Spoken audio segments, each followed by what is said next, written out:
یا ایھا الذین آمنوا اتقوا اللہ وابتغوا الیہ الوسیلہ وجاہدوا فی سبیلہ لعلکم تفلحون۔ یہ آیت کریمہ ہے جس کے بارے میں کچھ گزارشات کافی عرصے سے کر رہا ہوں۔ اللہ تبارک و تعالی نے اس آیت میں پہلے تو ہم سب لوگوں کو تقوی اختیار کرنے کی تلقین فرمائی ہے، اس کے بعد دو جملے ارشاد فرمائے ہیں جو تقوی کو حاصل کرنے کا ذریعہ ہے وہ بتایا۔ دو باتوں کی تلقین کی ہے کہ ان دو باتوں پر عمل کرو گے تو انشاءاللہ تمہیں تقوی حاصل ہو جائے گا۔ ان میں سے پہلی بات ہے وابتغوا الیہ الوسیلہ، اللہ تعالیٰ تک پہنچنے کے لیے وسیلہ تلاش کرو۔ اور جیسا کہ بار بار عرض کیا ہے کہ مفسرین نے اس کے معنی یہ بیان کیا ہے کہ عمل صالح اختیار کرو، نیک عمل اختیار جتنا نیک عمل اختیار کرو گے اتنا ہی تقوی دل میں پیدا ہو۔ اصل بات یہ ہے کہ وابتغوا الیہ الوسیلہ کے اگر لفظی معنی دیکھے جائیں تو یہ ہے کہ اللہ تعالیٰ تک پہنچنے کا راستہ تلاش کرو، ایسے راستے تلاش کرو جس سے تم اللہ تعالیٰ کا قرب حاصل کرو، اللہ تبارک و تعالیٰ کے ساتھ تمہارا تعلق مضبوط ہو جائے۔ ایک مرتبہ یہ کام ہو جائے کہ بندے کا تعلق اپنے اللہ سے مضبوط ہو تو پھر تقوی کی منزل خود بخود آسان ہو جاتی ہے اور انسان اس کے اوپر عمل پیرا ہو جاتا ہے۔ اور یوں تو اللہ تعالیٰ تک پہنچنے کے بہت راستے ہیں، یہاں تک کہا گیا کہ طرق الوصول الی اللہ تعالی بعدد انفاس الخلائق، اللہ تبارک و تعالیٰ تک پہنچنے کے راستے اتنے ہیں جتنے مخلوقات کے سانس، یعنی ہر آدمی کا اللہ تعالیٰ تک پہنچنے کا الگ راستہ ہے، ہو سکتا ہے الگ ہو۔ ایک تاجر ہے وہ کس طرح پہنچے اس کا راستہ الگ ہے، ایک کاشتکار ہے وہ کس طرح پہنچے اس کا راستہ الگ ہے، ایک ملازم ہے کس طرح پہنچے اس کا راستہ الگ ہے، ایک معلم ہے استاد ہے وہ کس طرح پہنچے اس کا راستہ الگ ہے، ایک طالب علم ہے وہ کس طرح پہنچے اس کا راستہ الگ ہے۔ اسی راستے کی تعیین کے لیے ساری شریعت آئی ہے۔ شریعت جو ہے وہ ساری کی ساری اللہ تعالیٰ تک پہنچنے کے راستے بتانے کے لیے آئی ہے۔ شریعت کے لفظی معنی بھی راستے کے ہیں، لغت میں شریعت کے کیا معنی؟ راستہ۔ کس چیز کا راستہ؟ کہ اللہ تعالیٰ تک پہنچنے کا راستہ، اللہ تبارک و تعالیٰ کا قرب حاصل کرنے کا راستہ، اللہ تعالیٰ کے ساتھ تعلق جوڑنے کا راستہ۔ تو شریعت ساری کی ساری شریعت جس میں احکام ہیں وضو کے، طہارت کے، نماز کے، زکوٰۃ کے، حج کے، رمضان کے روزوں کے، مخلوق بندوں کے حقوق کے، شوہر کے حقوق، بیوی کے حقوق، باپ کے حقوق، ماں کے حقوق، جتنے بھی یہ راستے نظر آ رہے ہیں یہ سب اللہ تعالیٰ تک پہنچانے کے راستے ہیں۔ اور انسان زندگی میں جو عمل بھی کر رہا ہے وہ اگر نیک نیتی سے اللہ تبارک و تعالیٰ کے راستے سے، اللہ تعالیٰ کی خوشنودی کے لیے کرے، چاہے وہ بظاہر دنیا کا کام نظر آ رہا ہو وہ بھی اللہ تعالیٰ تک پہنچنے کا راستہ ہے۔ کسی اور وقت اس کی انشاءاللہ تفصیل عرض کروں گا۔ تو راستے تو بے شمار ہیں اور اس کی تفصیل شریعت میں بیان کی ہے، لیکن میں عرض یہ کیا تھا کہ ہم جیسے کمزوروں کے لیے کوئی ایسا سہل راستہ، آسان راستہ جس کے ذریعے اللہ تبارک و تعالیٰ کے قرب اور اس کے ساتھ خاص تعلق پیدا ہونے کی منزل ہمارے لیے آسان ہو جائے اور جلدی ہو جائے، اس کے لیے میں نے دو باتیں عرض کی تھی کہ ان دو باتوں کا اگر بندہ اہتمام کر لے اپنی زندگی میں، مشق کر کے اہتمام کر لے تو جتنا زیادہ اس کا اہتمام کرے گا اتنا ہی اللہ تبارک و تعالیٰ کے ساتھ انشاءاللہ قرب ہوگا اور اتنا ہی اللہ تعالیٰ کے ساتھ تعلق مضبوط ہوگا۔ ایک راستہ ہے دعا کا، جس کے اوپر میں کئی بیانات کر چکا ہوں کہ اپنی ہر بات، ہر حاجت چھوٹی ہو یا بڑی ہو اللہ تعالیٰ سے مانگنے کی عادت ڈالے، کچھ ایسا بن جائے کہ چلتے پھرتے ہر وقت کو نہ کچھ اللہ میاں سے مانگ رہا ہو، یا اللہ یہ کر دے، یا اللہ یہ کر دے، یا اللہ یہ کر دے۔ حاجات بے شمار ہیں بندے کی، تو چھوٹی سے چھوٹی حاجت بھی اللہ تبارک و تعالیٰ سے مانگنے کی عادت ڈالے، چاہے زبان سے چاہے دل سے، جس وقت بھی جو حاجت بھی ہے وہ اللہ تعالیٰ کے سامنے پیش کر دے۔ اور نبی کریم سرور دو عالم صلی اللہ علیہ وسلم نے جو معصور دعائیں تلقین فرمائیں مختلف اوقات میں، صبح اٹھو تو یہ پڑھو، اور غسل خانے میں جاؤ تو یہ پڑھو، باہر نکلو تو یہ پڑھو، مسجد میں جاؤ تو یہ پڑھو، گھر میں جاؤ تو یہ پڑھو، سواری پہ سوار ہو تو یہ پڑھو، یہ سب اسی بات کی عادت ڈالنے کے لیے ہے کہ بندہ ہر وقت اپنے پروردگار سے رابطے میں رہے، ہر وقت اپنے پروردگار سے کچھ نہ کچھ مانگتا رہے۔ تو ایک چیز یہ ہے اللہ تعالیٰ تک جلدی اور آسان طریقے سے پہنچنے کی ایک بہت ہی آسان تدبیر یہ ہے۔ اب کیا بتاؤں کہ بزرگوں نے یہاں تک فرمایا کہ جب کسی وقت گناہ کا تقاضا ہو رہا ہو دل میں کسی گناہ کا، اس وقت بھی اللہ تعالیٰ سے مانگے، یا اللہ یہ شیطان مجھے پریشان کر رہا ہے، یا اللہ یہ نفس مجھے پریشان کر رہا ہے، مجھے فلاں گناہ کی طرف مائل کر رہا ہے، یا اللہ یا تو مجھے اس سے بچا لے یا پھر مجھ سے مواخذہ نہ فرمائیے گا۔ اللہ تبارک و تعالیٰ سے اس وقت بھی، عین اس حالت میں بھی اللہ تبارک و تعالیٰ سے مانگے تو اتنی سہل تدبیر ہے۔ اور یہ جو فرمایا کہ ادعونی استجب لکم، کہ مجھے پکارو میں تمہارا جواب دوں گا، تو جب پکارے گا بندہ اللہ تعالیٰ کو تو جواب ضرور دیں گے وہ۔ اب جواب چاہے اس شکل میں ہو کہ جو مانگ رہے ہیں وہ دے دی جائے، چاہے اس شکل میں ہو کہ اللہ تعالیٰ کسی اور طریقے سے تمہیں نواز دیں، لیکن پکارتے رہو۔ ایک راستہ تو یہ ہے۔ دوسرا راستہ جو بڑا آسان بھی ہے اور بڑا ضروری بھی ہے اور انتہائی مؤثر بھی ہے، وہ ہے اللہ تعالیٰ کی نعمتوں پر کثرت سے شکر ادا کرنا۔ ہر وقت بندہ اللہ تعالیٰ کی نعمتوں میں ڈوبا ہوا ہے، سر سے لے کر پاؤں تک ہر وقت اللہ تعالیٰ کی نعمتوں سے فائدہ اٹھا رہا ہے۔ آنکھیں دیکھ رہی ہیں، کان سن رہے ہیں، منہ میں بولنے کی طاقت ہے، زبان چل رہی ہے، ہاتھ پاؤں کام کر رہے ہیں، چلنا پھرنا ہو رہا ہے۔ یہ سب کیا ہے؟ یہ سب نعمتیں ہیں اللہ تبارک و تعالیٰ کی۔ تو انسان ہر وقت ہر لمحے اللہ تعالیٰ کی نعمتوں میں ڈوبا ہوا ہے۔ قرآن کریم فرماتا ہے ان تعدوا نعمت اللہ لا تحصوها، کہ بندہ اگر شمار بھی کرنا چاہے اللہ تعالیٰ کی نعمتوں کو کبھی شمار نہیں کر سکتا۔ اور حقیقت تو یہ ہے کہ اللہ تبارک و تعالیٰ کی نعمتوں کا شکر ادا کرنے کا حق تو بندہ ادا کر ہی نہیں سکتا۔ حضرت شیخ سعدی رحمۃ اللہ علیہ کی مشہور کتاب ہے گلستان، پہلے بہت پڑھائی جاتی تھی، اہتمام سے پڑھائی جاتی تھی، وہ در حقیقت بڑی عارفانہ کتاب ہے۔ اس کی جو مقدمہ ہے حضرت شیخ سعدی رحمۃ اللہ نے لکھا ہے، وہ اس میں فرماتے ہیں کہ یا اللہ میں آپ کا کیسے شکر ادا کروں، شکر ادا کرنا تو چاہتا ہوں لیکن شکر کیسے ادا کروں کہ میرا جو سانس آ رہا ہے، سانس جو چل رہا ہے، تو سانس کا باہر آنا ایک نعمت، اندر جانا دوسری نعمت۔ سانس اگر اندر جائے باہر نہ آئے تو کیا ہوگا؟ موت۔ سانس باہر آئے اندر نہ جائے تو کیا ہوگا؟ موت۔ لہذا سانس کا اندر جانا ایک نعمت اور سانس کا باہر آنا دوسری نعمت۔ تو اگر میں صرف سانس کی نعمت پر شکر ادا کرنا چاہوں تو ہر سانس پر دو شکر واجب ہیں، ایک سانس کے اندر جانے پر، ایک سانس کے باہر آنے پر۔ اب اتنی دیر میں الحمدللہ کہوں گا یا اللہ تعالیٰ کا شکر ادا، یا اللہ آپ کا شکر ہے کہ مجھے سانس آ گیا، اتنے میں دوسرا سانس آ جائے گا، پھر دو نعمتیں، پھر دو شکر۔ اس کا شکر ادا کرنا چاہوں گا تو تیسری مرتبہ سانس آ جائے گا، اور پھر دو نعمتیں، پھر دو شکر۔ ساری زندگی اگر میں صرف سانس آنے کی نعمتوں کا شکر ادا کرنا چاہوں، ساری زندگی اس کے سوا کوئی اور کام نہ کروں، تب بھی صرف سانس کی نعمت کا شکر ادا نہیں ہو سکتا۔ ہو سکتا ہے؟ نہیں ہو سکتا۔ اور کتنی نعمتیں، اور نعمتوں کو چھوڑ دو، صرف سانس کے آنے جانے کی نعمت، اس کے شکر کا میں شکر ادا کر ہی نہیں سکتا۔ تو حقیقت میں تو شکر اللہ تبارک و تعالیٰ کا ادا ہو نہیں سکتا، اتنی نعمتوں کا ایک انبار ہے، ایک بارش ہے ہر وقت انسان کے اوپر۔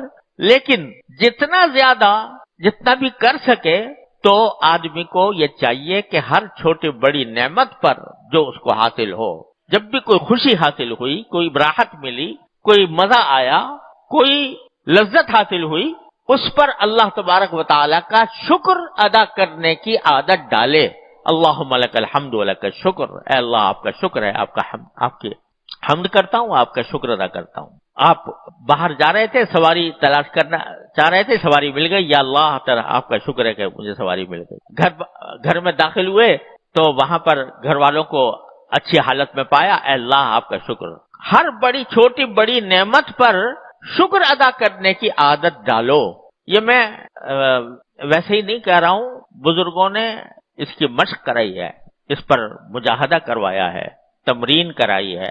اس کے بعد حالت ایسی ہو جاتی ہے کہ تقریباً ہر وقت بندہ یا کوئی دعا کر رہا ہوتا ہے یا شکر ادا کر رہا ہو۔ کوئی حاجت ہے دعا کر رہا ہے، کوئی حاجت پوری ہو گئی یہ شکر ادا کر رہا ہے۔ یہ جو دماغ میں چکی چل رہی ہے خیالات کی، ادھر کی ادھر کی، ساری دنیا کے خیالات چکر لگا رہے ہیں، ان خیالات کی رو کو ذرا سا پلٹ کر، اس کا راستہ بدل کر ان دو چیزوں پر مرکوز کر دو. یا اللہ یہ حاجت ہے، یہ پوری کر دیجئے، یا اللہ یہ آپ نے مجھے اچھی چیز عطا فرمائی ہے، میں اس پر شکر ادا کرتا ہوں.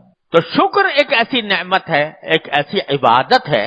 ہمارے حضرت والا فرمایا کرتے تھے، اللہ تعالیٰ ان کے درجات بلند فرمائے، فرماتے تھے کہ یہ شکر ایسی عبادت ہے کہ کسی کو پتہ بھی نہ چلے کہ کیا عبادت کر رہا ہے بندہ. اگر تم نفلیں پڑھ رہے ہو تو اس میں ریاکاری کا بھی احتمال ہے، اس میں عجب بھی پیدا ہو سکتا ہے کہ بھئی میں بڑا عبادت گزار بن گیا، اور نہ جانے کیا کیا مقاصد نفس اس میں پیدا ہو سکتے ہیں. لیکن شکر ایسی نعمت ہے، عبادت ہے، دل ہی دل میں. زبان سے کیا یا نہیں کیا، زبان سے کر لے تو زیادہ بہتر ہے، اللہ تعالیٰ کرنے کی توفیق دے.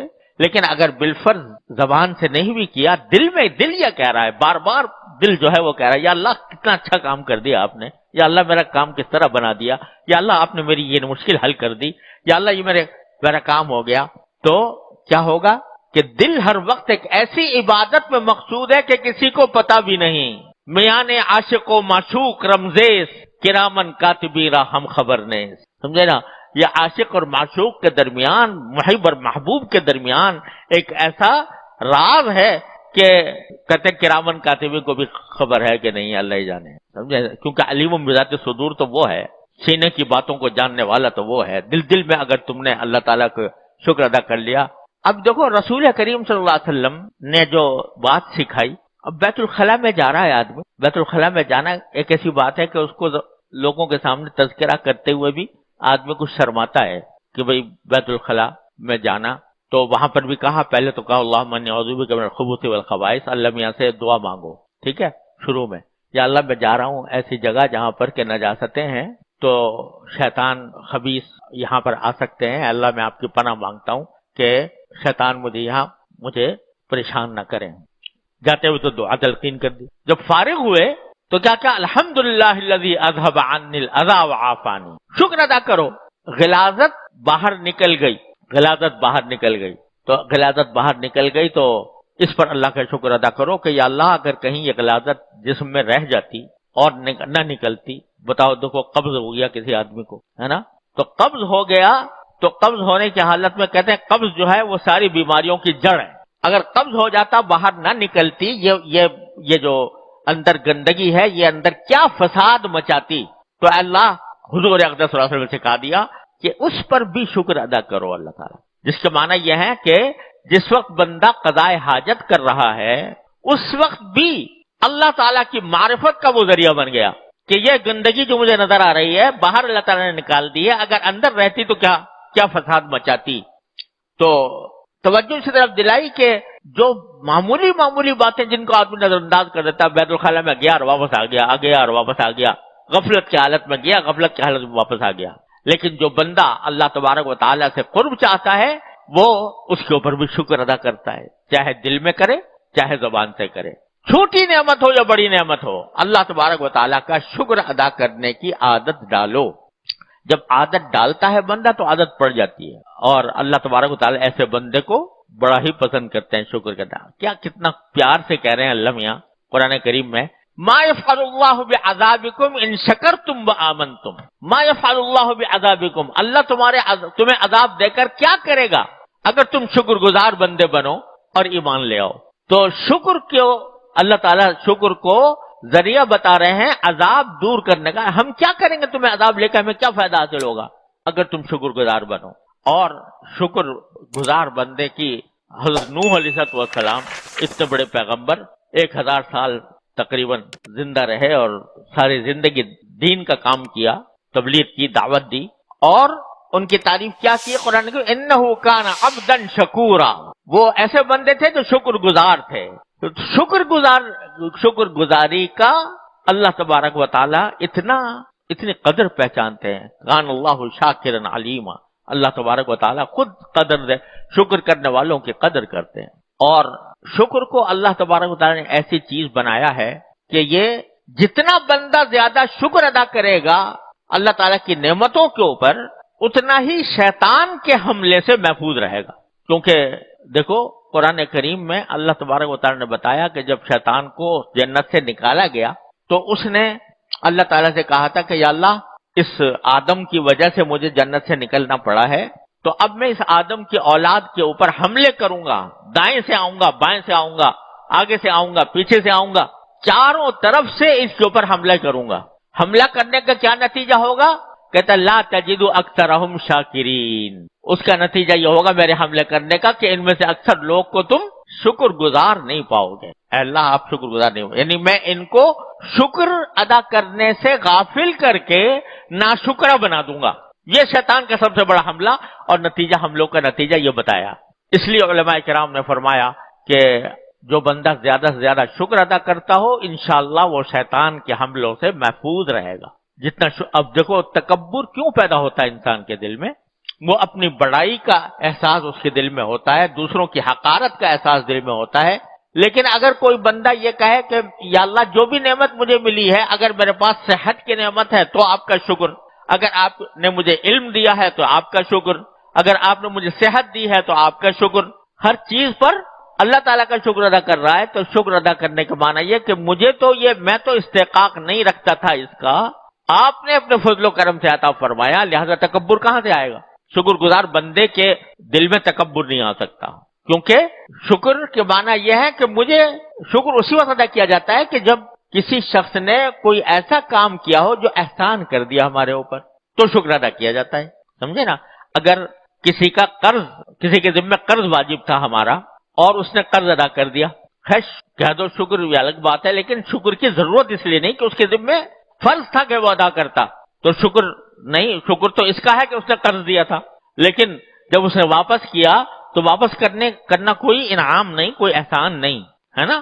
لیکن اگر وہ جتنا دیا تھا اس سے کچھ زیادہ دے دے اپنی مرضی سے، پہلے سے شرط لگائے بغیر، قرض مانگا تھا 100 روپے اور طے ہوا تھا کہ 100 روپے واپس کریں گے، لیکن 100 کے بجائے اس نے 110 دے دیا اپنی مرضی سے، پہلے سے طے کیا، اب پہلے سے طے کر لیا تو سود ہو گیا، لیکن بغیر پہلے سے طے کیے ہوئے وقت پر آپ نے زیادہ دے دیا، جیسے رسول کریم صلی اللہ علیہ وسلم کی عادت یہی تھی کہ جب کسی سے کوئی ادھار معاملہ کرتے تو کچھ زیادہ دے دیا کرتے تھے، تو اب اس کا شکر ہوا، بھائی بہت بہت شکریہ آپ نے زیادہ دے دیا۔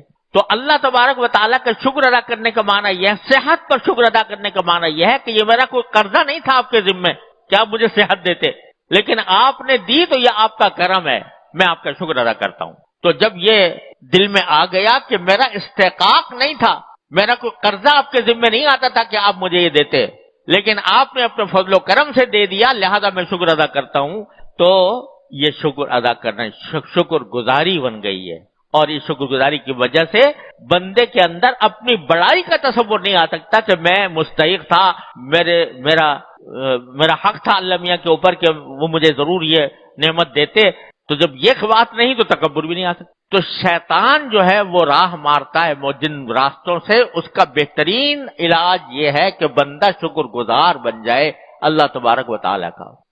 لیکن حقیقت میں شکر گزار بندے قرآن کریم میں اللہ تعالیٰ شکایت کرتے ہیں کہ ہیں کم، قلیل من عبادی الشکور، میرے بندوں میں صحیح معنی میں شکر گزار بندے بہت کم ہیں۔ نعمتوں میں تو سب کو میں نے سیراب کر رکھا ہے، سب کو دے رکھا ہے، کافر کو، منافق کو، مشرک کو، مسلم کو، غیر مسلم کو، سب کو رزق دے رہا ہوں۔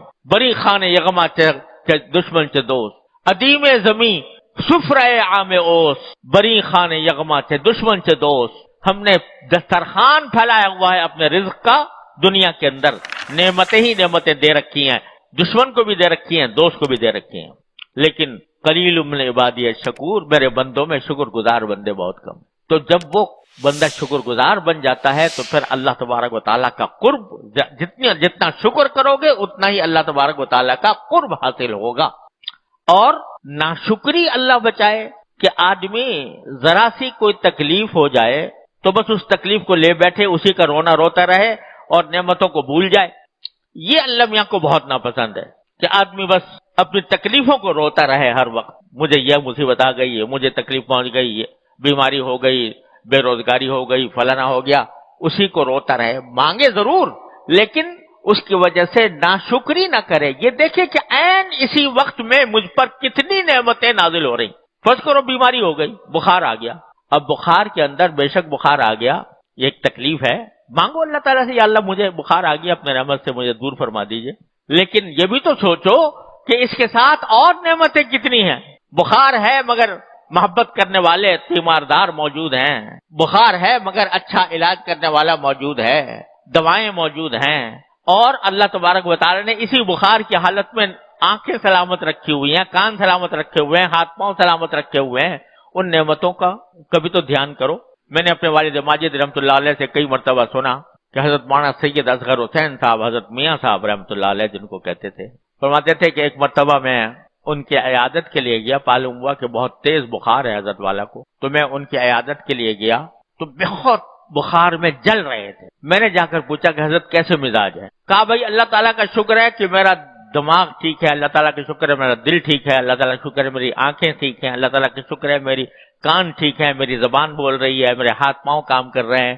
جتنی بیماریاں نہیں تھیں ان کا پہلے تذکرہ کیا، یا اللہ میں اس کا شکر ادا کرتا ہوں، البتہ بخار ہے، دعا کرو اللہ تعالیٰ وہ بھی دور فرما دے. تو جو شکر گزار بندہ ہوتا ہے وہ عین تکلیف کی حالت میں بھی اللہ تبارک و تعالیٰ کی نعمتوں کا شکر ادا پہلے کرتا ہے اور تکلیف کے لیے دعا اور تکلیف کا اظہار بعد میں کرتا ہے.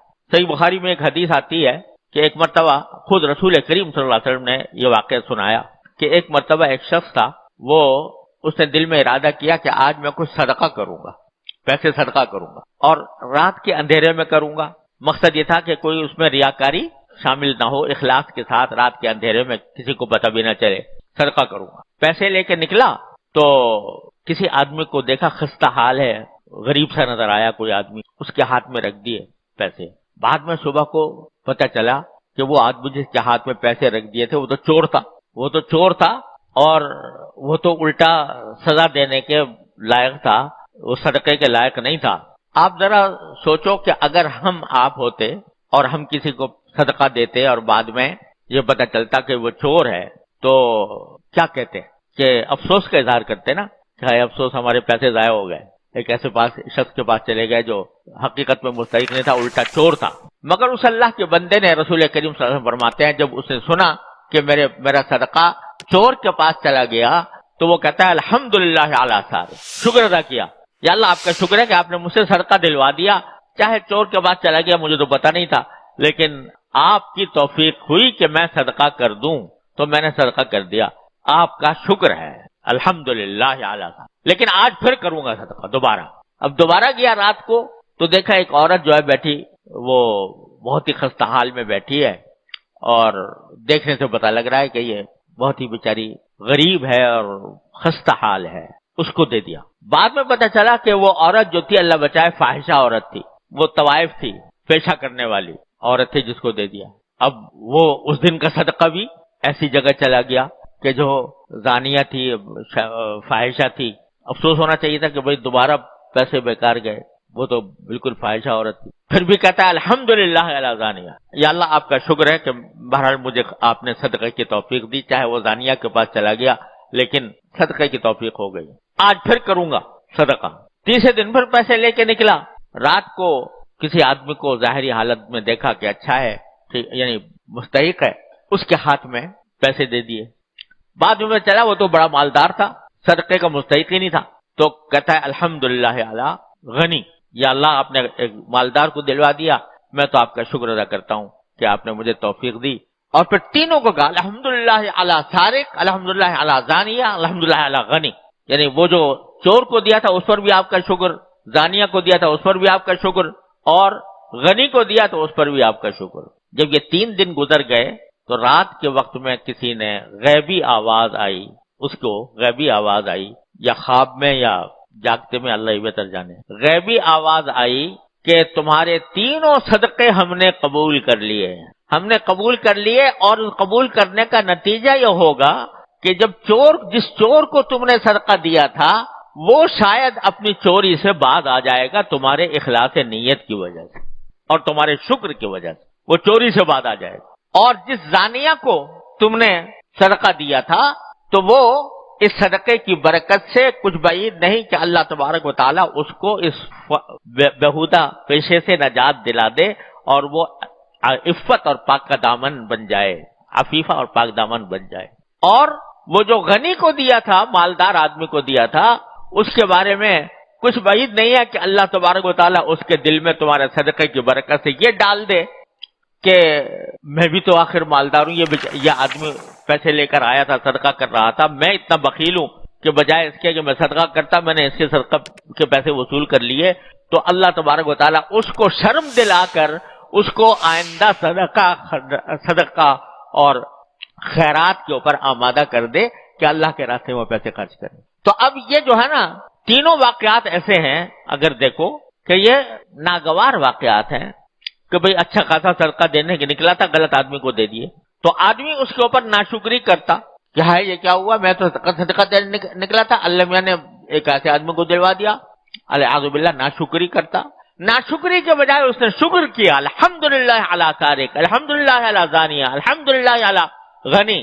تو اللہ تعالیٰ نے اس کی برکت سے ان تینوں آدمیوں کی اصلاح کر دی اور صدقہ قبول ہو گیا شکر کی وجہ سے. تو شکر ایسی چیز ہے کہ جو بندے کو اللہ تبارک و تعالیٰ سے قریب کرتی رہتی ہے، قریب کرتی رہتی ہے، قریب کرتی رہتی ہے. تو کچھ میں کس طرح اپنے دل کی بات کہوں کہ اپنے زبان اور اپنے دل کو شکر کرنے کا ایک عادی اس طرح بنا لو، رٹ لگائے اللہ تعالیٰ کے شکر کی. الحمدللہ اللہم لک الحمد لک کا شکر، الحمدللہ اللہم لک الحمد لک، رٹ لگاؤ دعا کرنے کی اور شکر ادا کرنے کی. یہ اللہ تعالیٰ تک پہنچنے کا قریب ترین راستہ ہے. ہمارے گھر میں خادمہ کام کرتی ہے، بیچاری بالکل ان پڑھ ہے، جاہل، نماز پڑھتی ہے لیکن نہ کوئی بہت زیادہ اللہ عبادت نہ کچھ کرتی ہے، اپنی نماز پڑھتی ہے. لیکن ایک چیز اللہ تعالیٰ نے اس کو ایسی عطا فرمائی ہے، مجھے اس پر رشک آتا ہے.